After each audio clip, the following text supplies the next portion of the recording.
Hey guys, welcome back to Handbuilt. Had the patrol here for a week tomorrow, so I've bonded with it. I really like it. It's not perfect. It's getting an old car now, so it's got a few issues I've got to sort out. So yeah, we're going to do those. But in the future, I'm thinking that I might even do a full restoration on it. Yeah, they're worth it. They're sort of worth a bit now, the old GU patrols, so I can't see them going down much in value, so I think it'll be worth hanging on to and tidying up a little bit. So, but for now I'm going to do a little bit of maintenance on it, and we'll talk about that as we go. So first thing I'm going to do is indicator on the left hand side is flashing way too fast. It's had LED tail lights put in it, so I think that's got something to do with it, but I'm not sure why it's only doing it on the one side. But anyway, I bought a load resistor. I'll grab that in a second. We're going to put it in line in the back, see if we can fix the problem. And if I've got time tonight, I will also start mucking around fitting my Apple CarPlay head unit in too. Main reason for that is I want the reversing camera, and the Apple CarPlay is pretty cool too. Yeah, because this is going to be my tow vehicle as well, so yeah, reversing camera is always handy for backing up to trailers. Alright, I'm going to get into the load resistor right now. I'll go get it and cut it out of its packet. We'll have a look. Okay, what we've got here is a load resistor. Now this takes the place of a normal filament type globe. It draws the same amount of power.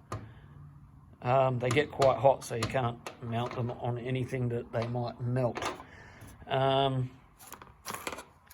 Yeah, so if you've got LED lights like these things here in your tail lights or whatever, they don't draw anywhere near as much power as what a normal filament globe does.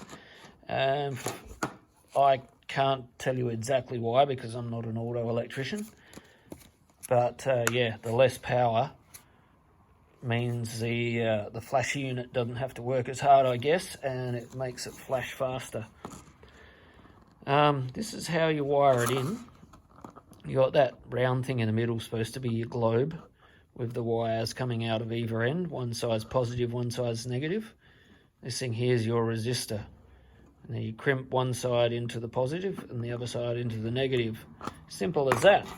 Now, I don't usually like to use these things, but it's going to be the quickest and easiest method for doing this job without bearing back wires and soldering them in. So if that's what they supplied with the kit, so it must be sufficient.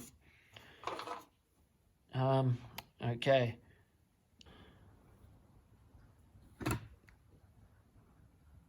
Okay guys, that didn't work, so what I'm going to have to do is I'm going to have to go get a flasher unit from the parts store, and I'll try it out again.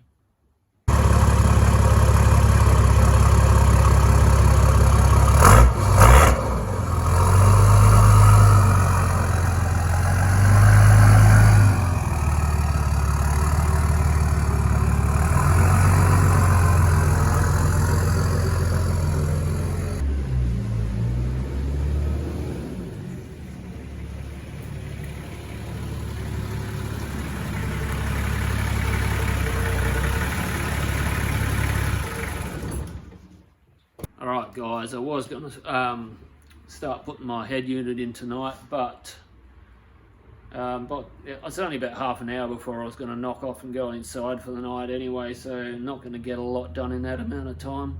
Don't really want to drive it around with a hole in the dash tomorrow. So tomorrow, straight after work, we're going to go out and do a little four-wheel drive session, and then we'll come back in and we'll start putting the head unit in. It's Friday tomorrow, so I've got the whole weekend to do it.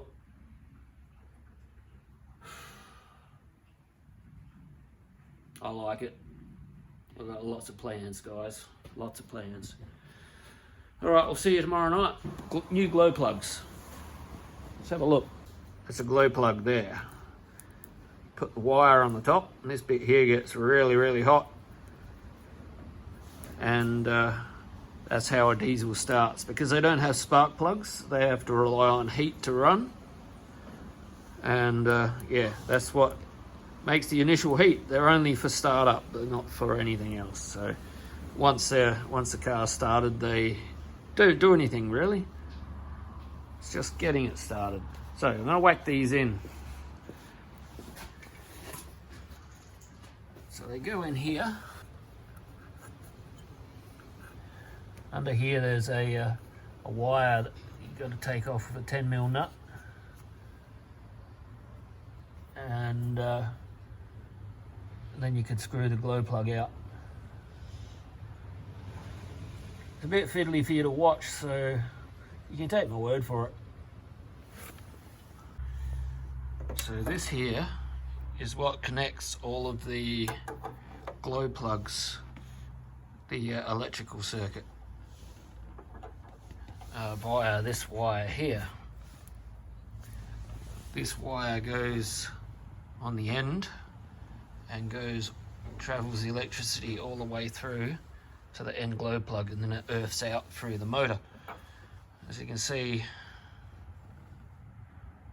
focus, they're all kind of dirty. So I'm going to give those a bit of a clean up with some sandpaper before I put it back on, just to make sure it's got a decent electrical connection. And I'll do the same with the nuts that screw them down. Yep. That's a bit better. Same with the nuts. And I also cleaned the actual electrical terminal. Alright, it's already got places where it hasn't gone before, where I haven't gone before in my Mitsubishis.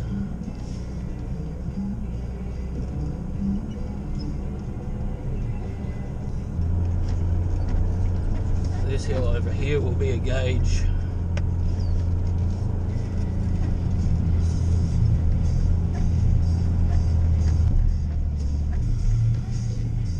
I don't even know where I want to try that. Not while I'm here by myself.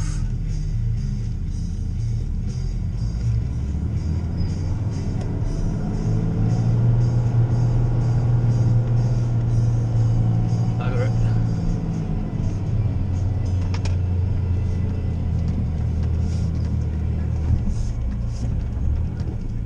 Yeah, no, I'm not going any further than that. I've got no winch to pull me out.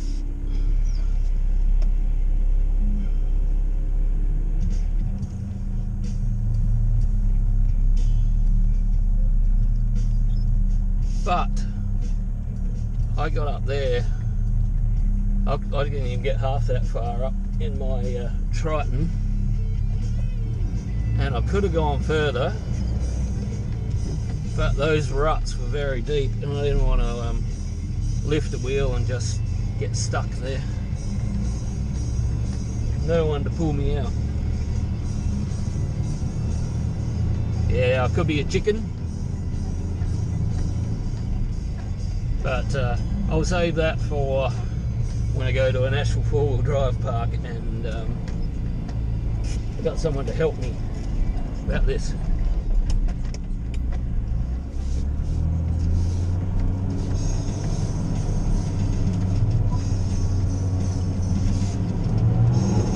Yeah, nah, lost traction there.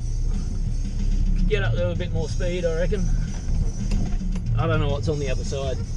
I've never been up there, so yeah, excuses. I could do it. I just don't want to get stuck when I'm out here by myself. So I'm taking it a little bit easy. It's raining.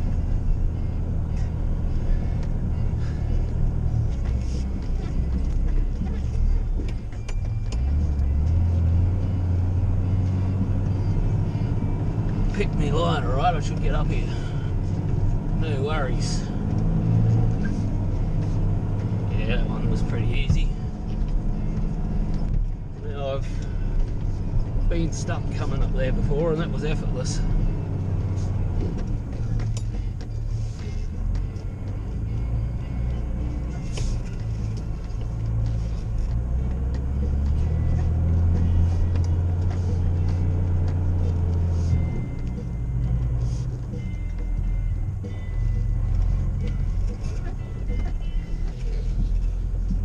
I love this thing.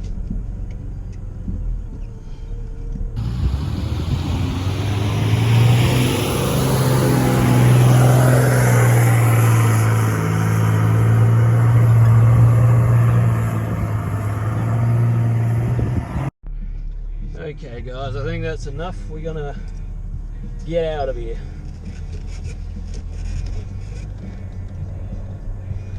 But verdict is, I am very impressed. This thing goes hard.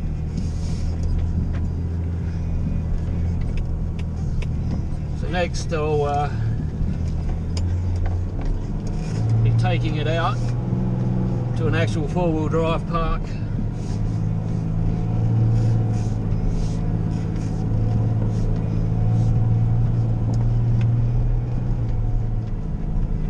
Do some proper four-wheel driving.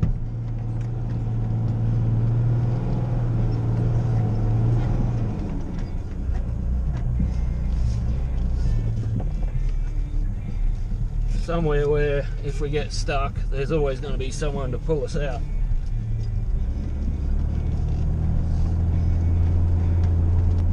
That was cool though. That's given me a gauge on how good these old patrols actually are. You can see why people like them, see why they're popular.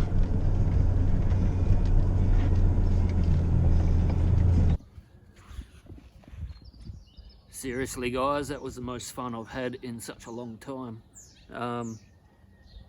That's dangerous, danger to wallet, because I'm just going to want to make it better and better now.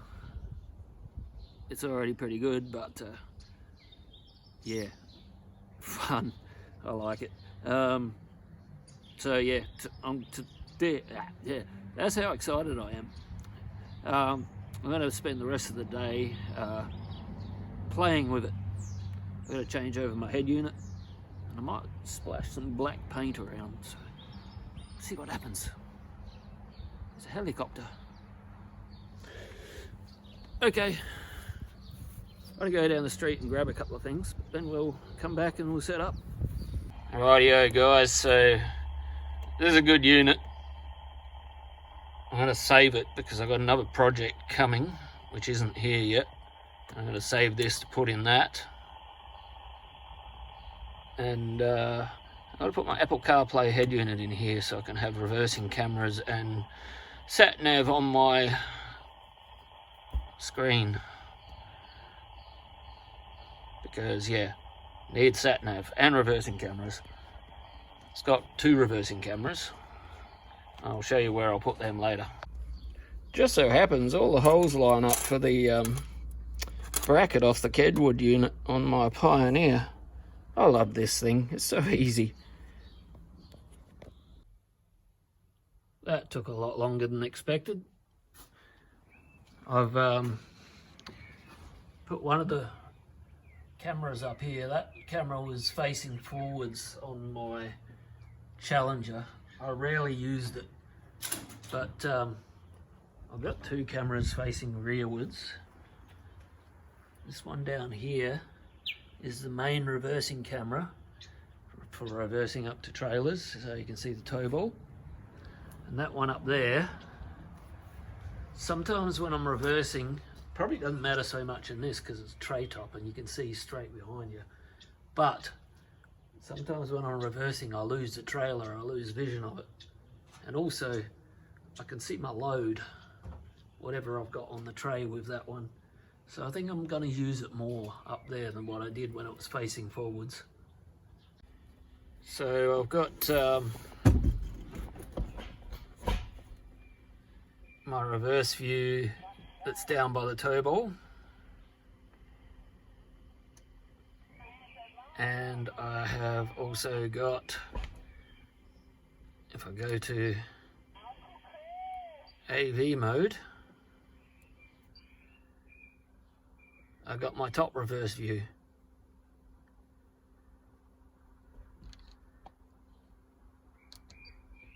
So that's better. I like that. So I'm going to leave it there, guys. Still got all the wires I've got to zip tie up to make sure they don't get tangled or burnt on anything. So I'll do that quickly in the morning before I get stuck back into the 240Z again. So yeah, that was fun. I didn't get as much done as I wanted to. I was planning on cleaning the tray and splashing some paint around, but yeah, it didn't happen. Alright guys, well, I'll catch you next time. It's been fun. See you later.